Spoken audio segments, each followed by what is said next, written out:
AITA to inform my husband that I would divorce him if he continues to defend my brother. My husband and I, 29, have been together since high school, and we were introduced by my brother. We have a beautiful 4-year-old daughter who adores Emma, my brother's ex-wife.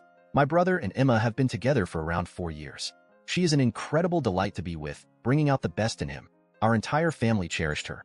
At times, I felt like my parents loved her more than us, and the same was true for my daughter. Emma was a fairy princess to her, and every time we went to take her up, she would cry and urge us to go home and come back tomorrow because she wanted to be with Aunt Emma. Anyway, Emma was 26 weeks pregnant, 6 months, and we were all looking forward to it. My brother and her had always wanted a baby and seemed overjoyed whenever we visited them. She would have been an amazing mother. Emma had been feeling bad, and her stomach hurt, so she requested my brother to drive her to the hospital, where the doctors said everything was all right and sent her home. She kept saying that she didn't feel right, but my brother dismissed it as her overreacting. The next day, my brother, husband, and their friends went for a fishing trip.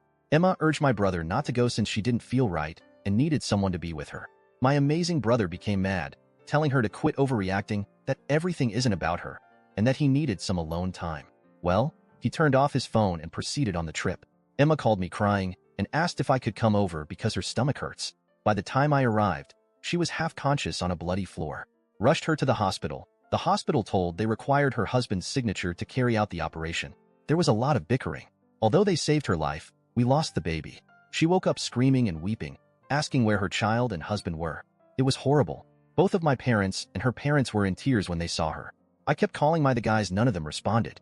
When Emma finally calmed down, it was even more unsettling.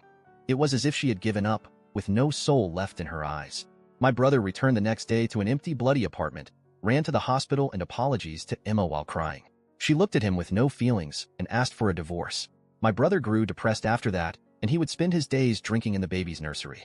None of us really consoled him. I suppose we all blamed him in some way. My husband went to meet him, and when he returned, he told me about the above and asked that I apologize to my brother for neglecting him and go console him. I refused. He got angry with me and blamed Emma for the miscarriage, claiming that if she was truly ill, she should have gone to the hospital rather than making a scene, and that my brother is suffering as a result of her idiotic decision. He kept defending my brother, stating that it wasn't his fault that he wanted some alone time before the baby, and so on. I couldn't take it any longer, so I told him that if he kept defending, I would divorce him. I took my daughter and left for my parents' home. It's been 2 days, and neither of us has tried talking. I'm not sure if I behaved like an H, and recalling all he said, I believe I should at least console my brother. I suppose I wanted opinions? Edit. Prior to performing any life-threatening surgery, the hospital requires the patient to sign a waiver. These paperwork can be signed by the patient or their family. Because Emma was not conscious enough, they required her husband's signature. I was alone and confused, and it was a lot. The hospital agreed after much discussion, but it really caused a lot of unnecessary delay. Info. It was a one-night trip, and they traveled to a cabin where they claimed there was no cell service. They did not think that there would be no network.